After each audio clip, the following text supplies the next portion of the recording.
그 생물책에 보면 유성생식과 무성생식이라는 용어가 있습니다. 여러분들도 아시다시피 유성생식이라는 것은 짝짓기를 통해서 출산을 해나가는, 대를 이어가는 것이고요. 무성생식이라는 것은 짝짓기 없이 암컷 스스로 이제 번식을 해나가는데, 이런 경우는 주로 하등 동물, 단세포 동물 이런 것들에만 주로 나타나는 현상입니다. 그래서 특별히 젖 먹이는 그 짐승이나 아니면 포유류라 그러죠. 새 같은 데서는 이런 일이 있을 수가 없다라고 생각을 했습니다. 그런데 놀라운 일이 일어난 거죠. 뭔가 하면 샌디에고 그 동물원에서 캘리포니아 콘도르라는 그 독수리죠. 여기에서 암컷만 있었는데 새끼가 태어난 거예요. 그러니까 엄청나게 놀라운 일인 거죠. 이때까지 그런 일이 없었는데 이런 일이 있어지니까 이제 학자들이 이런 이야기를 합니다. 급격한 기후변화나 아니면 질병이나 이런 것들을 통해서 동족이 끊겨지는, 대가 끊기는 그런 어려움들이 있으면 수컷이 없어서 이 절망적인 어떤 그 상황이 딱 다다르면 이제 최후의 수단으로서 이런 무성생식이 일어날 수 있다라고 과학자들이 이야기를 하는 겁니다. 그런데 저는 이 이야기를 이렇게 읽으면서 어떤 말로 저한테 들리는가 하면, 종족 보존이 아주 절박하면 실제로 이런 기적적인 일이 그들 가운데, 이 동물들 가운데 일어날 수 있다라고 과학자들이 설명하는 것처럼 들리는 거예요. 네, 과학자들이 과학적인 설명이 아니라 절박한 상황 가운데서 기적적인 일이 일어났다라고 말하는 것처럼, 만약에요, 이 동물이 대를 잇기 위한 이런 절박함 때문에 우리가 가지고 있던 과학의 상식들, 이런 상식들이 깨어진다면, 만약에요, 하나님이 정말 이 세상을 너무 사랑하셔서 독생자 예수님을 이 땅에 보내시기 위해서 동정녀 탄생을 시키신다면 그게 큰 무리가 될까? 그게 정말 안 되는 일이 될까? 제가 이 생각을 해보는 거예요. 또 확률적으로도요, 지금까지 온 인류 가운데서 동정녀 탄생이라는 이런 일이 없었으니까 한 번쯤은 가능하지 않겠나라는 이런 생각도 제가 한번 해봤습니다. 여러분들은 어떠셔요? 오늘 처녀가 잉태해서 애를 낳았다, 동정녀 탄생을 이야기하는데, 여러분들은 이 사실을 어떤 식으로 이해하고 받아들이십니까? 그렇지 않은요, 과학적 어떤 그 출발, 과학적인 생각, 아니면 우연히 일어날 수 있는 이런 기대, 가능성, 이런 것들에서부터 신앙하는 게 아닙니다. 이런 것들이 그럴듯해 보이고 그런 믿을 만한 일들이 있으니까 하나님께서 동정녀 탄생을 일으키셨다, 이렇게 믿는 게 아닌 거죠. 저와 여러분들은요, 우리의 신앙이, 이 동정녀 탄생의 신앙이 어디에서부터 시작이 되어야 되는가 하면 하나님의 말씀에서부터 시작해서 하나님의 말씀을 따라 믿어야 하는 것입니다. 우리가 성경을 보면서 하나님이 세상을 창조하셨다는 것을 알게 되고 깨닫게 되고 믿고, 그 창조가 믿어지니까 이 동정녀 탄생도 하나님이 이루실 수 있다는 것이 믿어지고, 심지어는 예수님의 부활도 믿어지게 되는 것입니다. 우리가 신앙생활을 하면서 하나님을 깨닫고 하나님을 알면 아무리 믿고 싶지 않아도 믿지 않을 수가 없는 거예요. 하나님이 어떤 분인지를 알게 되면. 그래서 저와 여러분들은 이 하나님이 어떤 분인지를 깨닫기 위해서 성경을 잘 보셔야 합니다. 성경을 보면 우리가 아는 이런 지식, 이런 이상의 것이 성경 가운데 있죠. 하나님을 인격적으로 경험하게 되고 하나님을 만나게 되고, 그래서 이 성경을 통해서 생명을 얻는 놀라운 은혜들을 우리가 경험하게 됩니다. 오늘 다 같이 18절 같이 읽으시면서 한 절 한 절 말씀에 대해서 나눠보려고 합니다. 18절입니다. 예수 그리스도의 나심은 이러하니라. 그의 어머니 마리아가 요셉과 약혼하고 동거하기 전에 성령으로 잉태된 것이 나타났더니, 오늘 예수님이 태어나심에 대해서 18절에서 설명을 하는데 우리의 상식과 우리의 과학을 깨뜨려 버립니다. 마리아가 처녀인데 동거하기 전에 임신을 했다고 이야기를 하는 거죠. 처녀가 임신을 하는데 상식적으로 생각하면 불륜이든지요, 부정한 일을 저질러야 이렇게 아니면 정식적인 결혼을 통해야 임신을 할 수 있게 되는데, 오늘 성경은 성령으로 잉태되어서 하나님이 일하셔서 이 처녀가 잉태했다라고 이야기를 합니다. 무성생식이 아니고 유성생식도 아니고 이런 것과는 차원이 다른 성령이 잉태시키는, 성령을 통하여 잉태되는 그런 놀라운 일을 오늘 하나님이 하셨다라고 이야기를 하고 있습니다. 우리는 이 성경의 기록을 100% 믿어야 되는 거죠. 사람들은 새가 무성생식을 할 수 없는데 우리의 상식을 뛰어넘어서 그렇게 무성생식을 했다, 절망적인 상황 가운데서 최후의 선택 가운데서 이런 일이 나타났다라고 이야기를 하는데, 이것을 우리가 받아들이고 믿어요. 그러면 성경에 기록된 것, 이것을 믿지 못하겠다. 세상에 처녀가 아이를 낳은 이런 일은 없다, 과학이 아니다 라고 이야기를 한다면 그것은 정말 아전인수격이죠. 기준이 다르고 자기의 잣대, 자기의 생각대로만 모든 일을 판단하는 그런 모습처럼 보여지게 됩니다. 그런데 저와 여러분들이 이 땅을 살아가면서, 신앙을 가지고 살아가면서 이 가운데 선택을 해야 된단 말이죠. 내가 어떤 기준을 가지고 어떤 잣대를 가지고 판단하고 살아갈지, 이것을 저와 여러분들은 신앙의 관점에서 선택을 하셔야 된다는 겁니다. 우리가 살아가다 보면 고난이 옵니다. 실망도 올 때도 있고, 내가 왜 이런 일을 겪어야 되나 고민이 올 때도 있습니다. 이럴 때도 저와 여러분들이 어떤 기준을 가지고 어떤 생각을 하는지 선택을 하셔야 된다는 거죠.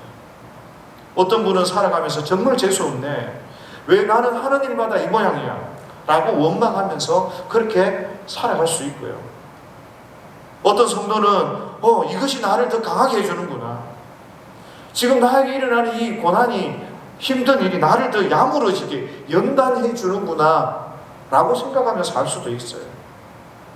그리고 내가 이런 고난과 어려움을 통해서 내가 남을 더 이해하고 남의 상황을 더 도와줄 수 있겠구나, 배움의 기회로 생각할 수도 있습니다. 그런데 똑같은 환경과 상황, 여건 가운데서 우리가 어떤 기준을 선택하고 어떤 잣대를 가지고 될 것인지 저와 여러분들이 선택해야 되는 거죠.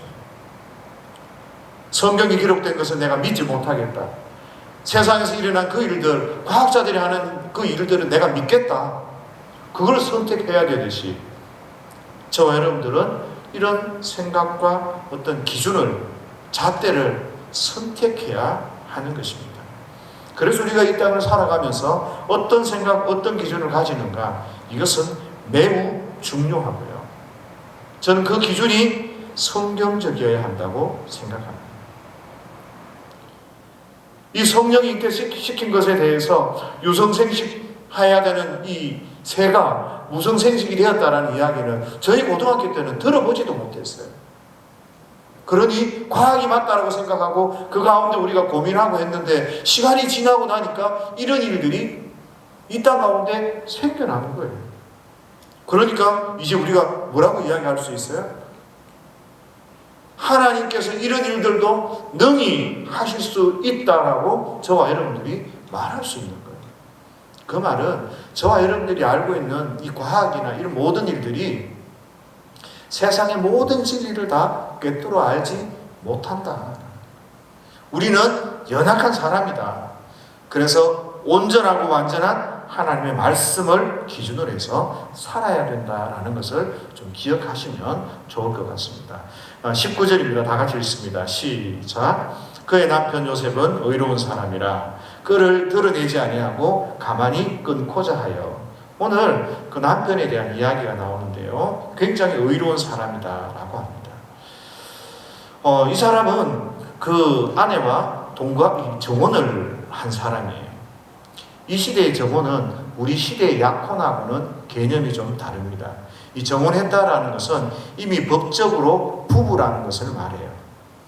법적으로 이제 내가 부부지만 나중에 예물을 신부집에 갖다 주고 혼인 잔치를 하고 난 뒤에, 그리고 나서 실제 이제 동거에 들어가게 된다는 겁니다. 그런데 이미 이 자기의 와이프가 임신을 했다는 거죠. 얼마나 큰 위기입니까? 여인의 배신 생각해 볼 수 있어요. 이 불의함 때문에 치를 뜰 수도 있고 분노가 가득 찬 상황일 수도 있었습니다. 그런데 누가복음 1장 26절에 이하에 보면 이제 숲의 고지라고 마리아에게 천사가 나타나서 너희가 이렇게 성령을 통해서 너희가 잉태를 할 것이다 라는 것을 이야기를 해줍니다. 그러면 이 이야기를 마리아는 누구에게 했겠어요? 자기 남편 요셉에게 했을 거예요. 그렇게 이야기를 전해 들었어도 요셉이 이해하기가 참 쉽지 않은 거죠. 감당이 안 되는 거죠. 무슨 이야기입니까? 처음에는 무섭고 놀랐을 거예요. 하나님이 왜 내 주변에서 이런 일을 일으키셨을까? 그리고 그가 굉장히 큰 부담을 갖게 되지 않았겠습니까? 나 같은 사람이 어떻게 이 하나님의 큰 일을 이루어가고 거기에 함께 할 수 있을까라는 고민 같은 것들이 있었을 거라는 거죠. 주의 일에 나 같은 게 어떻게 이렇게 할 수 있을까? 그러니 나는 이것을 감당할 수 없는 사람이니 내가 조용히 이 일들에 대해서 마리아를 통해서 하나님이 일하시도록 그렇게 내가 이렇게 양보해야 되는구나. 아니, 내가 여기에 개입될 수 없구나. 방해라는 생각들을 가지게 되었다라고 어떤 학자들은 해석을 합니다. 그런데 저는 여기서 이런 마음을 본 거예요. 요셉이 가지고 있는 부담이라는 게 어떤 것일까? 자기가 감당하기에는 너무 큰 부담이라는 거예요. 너무 큰 거룩한 일이고 너무 하나님의 일에 대해서 이해하고 하나님 앞에 순종하기가 자기 같은 사람이 도무지 할 수 없는 그런 생각을 하지 않았을까라는 생각을 해보는 거죠.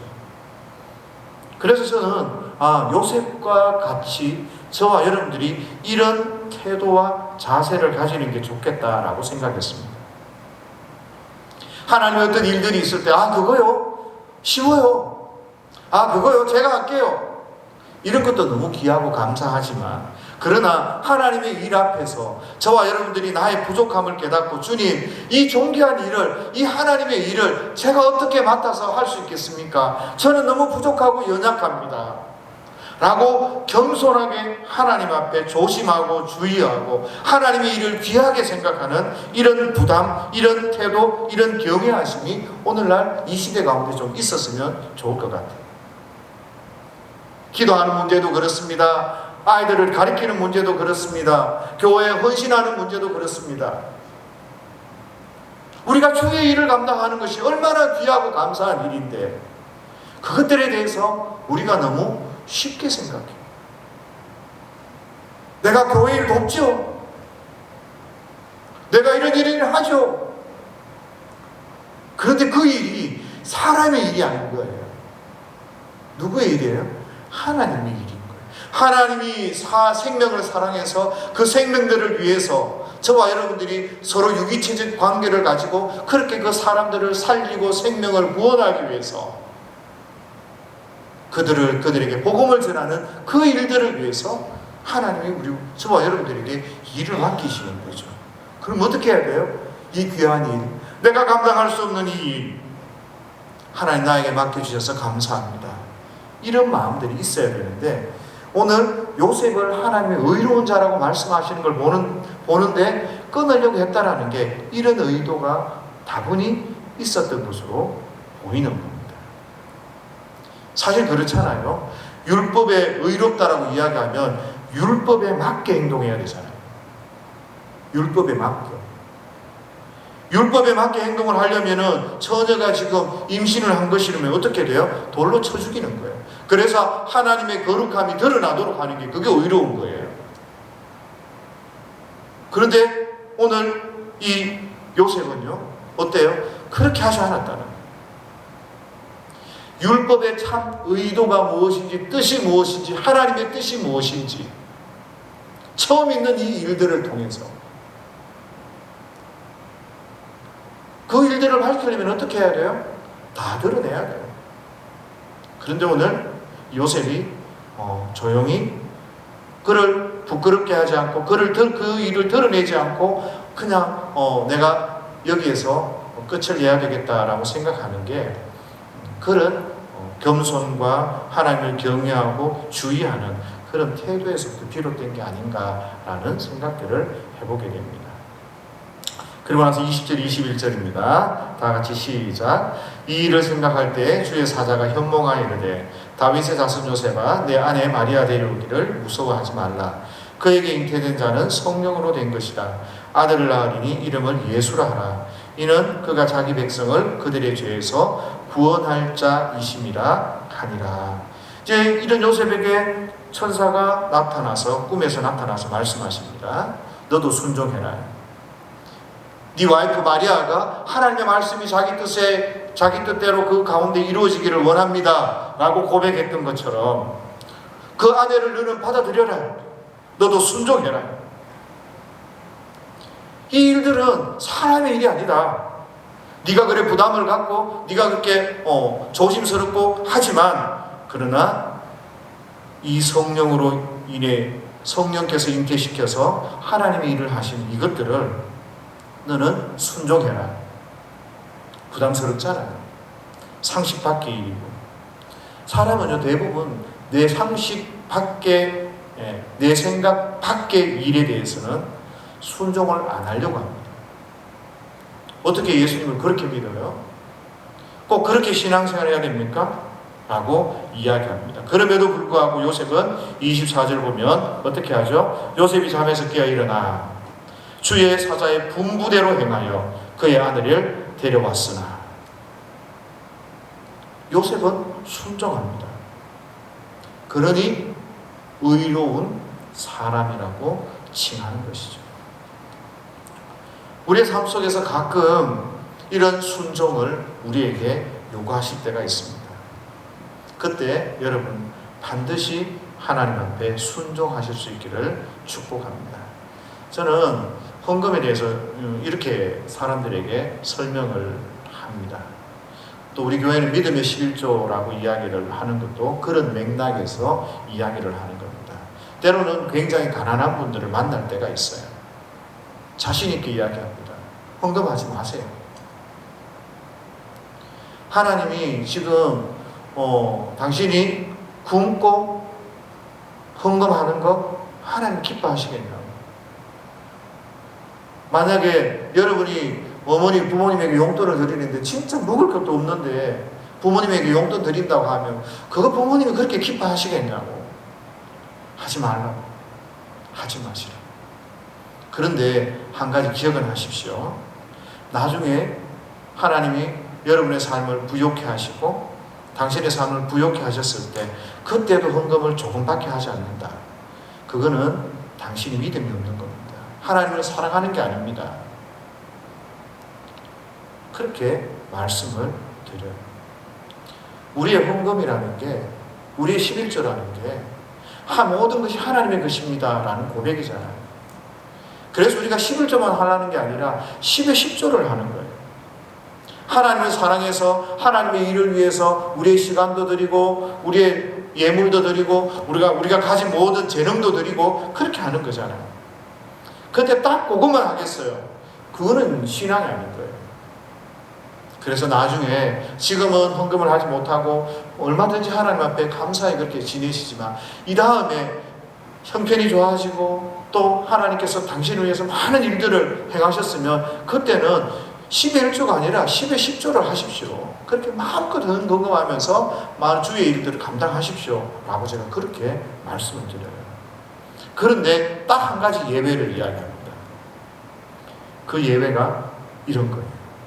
하나님이 어떨 때는 우리 가운데 감동을 주실 때가 있어요. 내 형편이 되지도 않고 이것도 뭐가 되지 않는데 내 마음속에 하나님 기도할 때마다 막 떠오르게 하고 하는 이런 것들이 있다고요. 그때는 앞뒤 보지 말고 계산하지 말고 상식을 뛰어넘어서 하나님 헌신하십시오 라고 제가 말씀을 드립니다. 굉장히 하나님의 그 강력한 도전이 있으면 거기에 하나님 뜻이 있거든요. 그때는 순종하라 그렇게 말씀을 드리는데요. 하나님 우리에게 어떤 식으로든 순종을 요구하실 때가 있습니다. 그것이 내가 감당하기 힘든, 내가 부담스러운 하나님의 일들을 하는 데 있어서 힘들고 나 같은 게 어떻게 그 일들을 감당할 수 있겠어.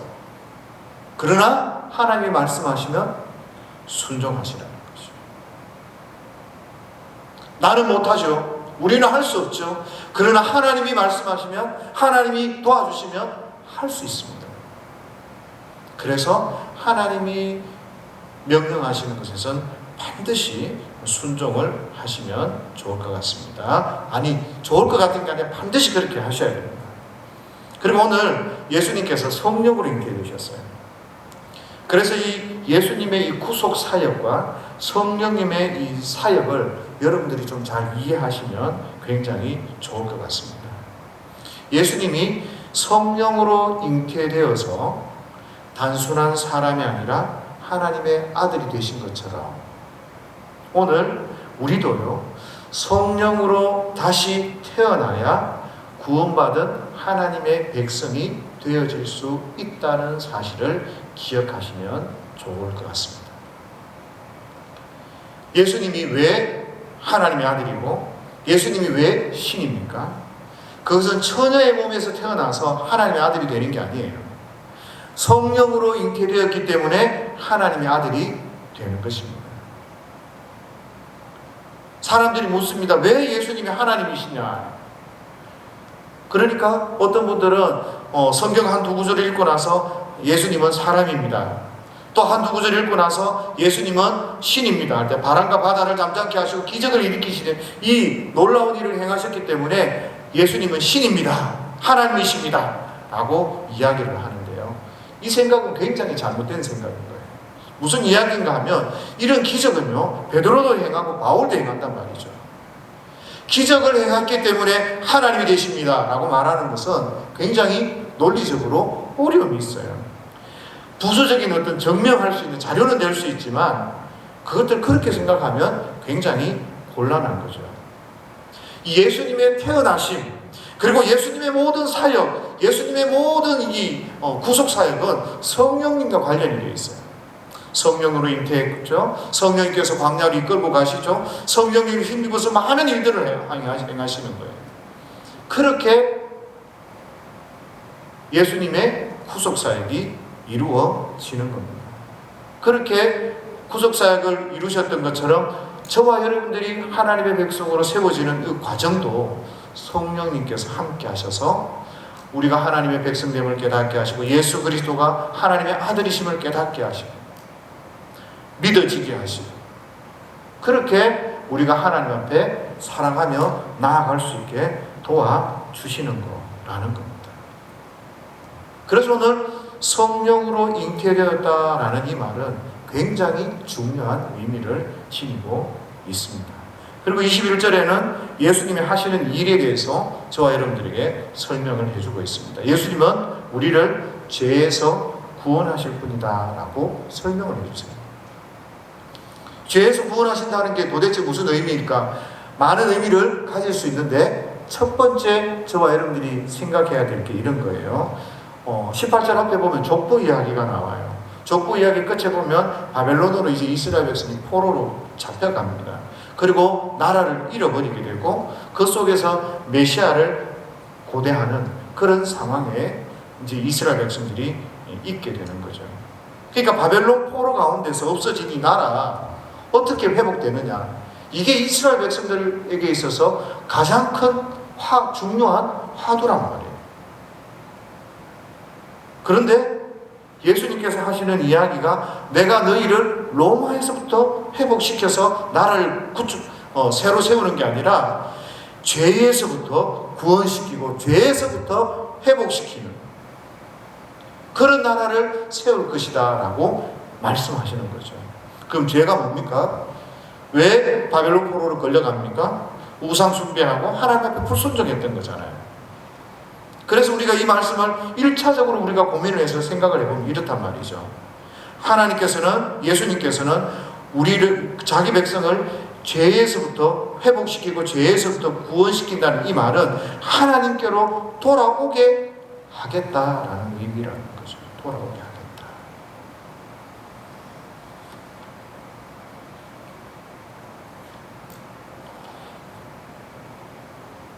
자, 22절에서 23절 다 같이. 잠시만요. 이게 잘 안 되네. 네. 22절부터 23절 다 같이 읽습니다. 시작. 이 모든 일이 된 것은 주께서 선지자로 하신 말씀을 이루려 하심이니 이르시되 보라 처녀가 잉태하여 아들을 낳을 것이요 그의 이름은 임마누엘이라 하리라 하셨으니 이를 번역한즉 하나님이 우리와 함께 계시다 함이라 라고 말씀합니다. 여기에서 이제 다시 구약 성경을 인용하셔서 선지자의 말씀을 이루려고 한다라고 이야기를 해주세요. 그런데 인용한 말씀 이사야서 7장 14절 말씀의 이야기입니다. 그래서 이 말씀을 들어서 다시 한번 이 의미를 설명해 주신다는 것은 여기에 굉장히 중요한 의미가 담겨 있을 수 있다라는 거죠. 그래서 이사야 7장을 가서 저와 여러분들이 생각을 해보면요, 이런 7장에 보면 아하스 왕의 이야기가 나옵니다. 이 아하스 왕 시대에 두 나라가 이 아하스를 치려고 했어요. 그런데 버티고 하는데 이제 연합군이 아하스를 치려고 하는 거예요. 그러니까 이 아하스가 어떻게 하면 나라를 지킬 것인가 생각하니까 아수르의 도움을 청하려는 생각을 합니다. 그때 하나님께서 이스라엘 백성을 통해서 신경 쓰지 마라. 하나님 지켜줄 것이다. 그런데 아하스의 마음에는 이미 어떤 마음이 있는가 하면 아수르의 도움을 청하고자 하는 마음이 있었던 것으로 보여요. 그러니까 하나님을 신뢰하는 것이 아니라 강대국을 아하스 왕이 신뢰하는 거예요. 돈 많은 사람, 힘 있는 사람, 능력 있는 사람 딱 마음에 신뢰를 하고 있는 거죠. 어디 직장을 가거나 하는데 빽 있는 사람 누가 하나 있으면 어떻게 해요? 마음이 든든하잖아요. 하나님 앞에 기도하지 않고 하나님을 의지하지 않고 그 사람을 의지하거든요. 그런데 하나님께서 아하스에게 또 말씀하시는 거예요. 징조를 구해라. 내가 너 이기게 하고 내가 너를 지켜주겠다. 네가 징조를 구해라. 그런데 아하스가 점잖은 것처럼 이런 이야기예요. 저는 징조를 구하지 않겠습니다. 웃으면서 굉장히 겸손한 이야기를 하는, 무슨 이야기예요? 하나님이 내가 너 지켜주겠다. 하나님이 너와 함께 하겠다. 라고 이야기하는데 아하스가 거절하는 거죠. 그리고 난 뒤에 이 7절 14절에 나온 이야기, 보라 처녀가 잉태하여 아들을 낳을 것이요 그의 이름을 임마누엘이라 하리라. 이게 너에게 표징이 될 것이다 라고 이야기를 하는 겁니다. 가만히 한번 생각을 해보십시오. 하나님 그렇잖아요. 내가 너 도와줄게, 지켜줄게 라고 하는데 아하스가 거절한단 말이에요. 근데 왜 하나님이 우리와 함께 계시는 그 임마누엘로 오시는가 라는 거예요. 하나님이 심판하시겠다. 한마디로 이야기하면 하나님을 거절하고 하나님을 믿지 않는 그 아하스, 하나님이 심판하시겠다. 그래서 임마누엘이 하는 하나님이 우리와 함께 계신다 라고 이야기하는데, 오늘 본문에는 이런 이 임마누엘, 그 말씀을 이루려 하십니다 라고 우리에게 이야기를 하는 거죠. 주께서 선지자로 하신 말씀을 이루려 하심이라. 그렇게 이야기하면 딱 이런 거예요. 예수님이 이제 오시면서 모든 백성들을 다 회복하겠다, 이 의미가 아니라는 거죠. 오히려 예수님이 이 이스라엘 백성들 가운데 오셔서 이 이스라엘 백성들을 심판하시겠다는 거예요. 하나님을 받아들이지 않고 하나님 앞에 불순종한 이 이스라엘 백성들을 심판하고 그 가운데 남은 그루터기, 그 그루터기를 통해서 새롭게 시작하시겠다. 한마디로 이야기하면 하나님의 말씀을 불순종하고 하나님 앞에 순종하지 않는, 하나님을 거절하고 있는 이 이스라엘을 버리고 새로운 교회를, 예수 그리스도를 받아들이고 예수 그리스도를 왕으로 삼는 그 새로운 교회를 설립하시겠다라는 의미가 이 가운데 내포된 것으로 보입니다. 그 어느 누구도 하나님을 거절하고 하나님의 말씀 앞에 순종하지 않으면 버림을 받을 수밖에 없는데, 하나님 심판하실 수밖에 없는데, 오늘 요셉은 어때요? 오히려 이런 태도하고는 대조적으로 요셉은 부족하고 연약하고, 그래서 가만히 끊으려고 하는 그런 모습을 보였지만 하나님이 말씀하셨을 때, 오늘 24절 보니까 요셉이 잠에서 깨어 일어나 주의 분부대로 행하여 그의 아내를 데려왔으나 아들을 낳기까지 동침하지 아니하더니 나음의 이름을 예수라 하니라. 순종하는 거죠. 이제 요셉은 남편의 역할을 해야 됩니다. 양부의 역할을 요셉은 해야 합니다. 그런데 이 일들이 만만치 않은 일입니다. 왕들이 있습니다. 식민지 가운데 있습니다. 그런데 새로운 왕을 하나님이 주시겠다고 하면 그 일이 기뻐할 일입니까? 아니면 두려워하고 이 일들이 어떻게 될까? 조마조마해야 할 일들입니까? 위험할 수 있어요. 그럼에도 불구하고 요셉은 마리아처럼 하나님의 말씀 앞에 순종하기로 작정하는 거죠. 그렇습니다. 이 하나님의 나라가 이런 요셉과 같은, 마리아와 같은 이런 분들의 희생과 순종, 이런 것들을 통해서 성장하고, 이런 것들을 통해서 많은 사람 앞에 선한 영향력들이 끼쳐지고 많은 사람들이 생명을 얻게 된다는 거죠. 우리 예수 믿는 사람의 기준, 예수 믿는 사람의 잣대, 예수 믿는 사람의 해석, 이래야 된다. 하나님의 말씀 앞에서, 하나님의 말씀을 기준으로 이렇게 살아가야 되는 거죠. 내 것 주장하고 나만 높아지면 돼,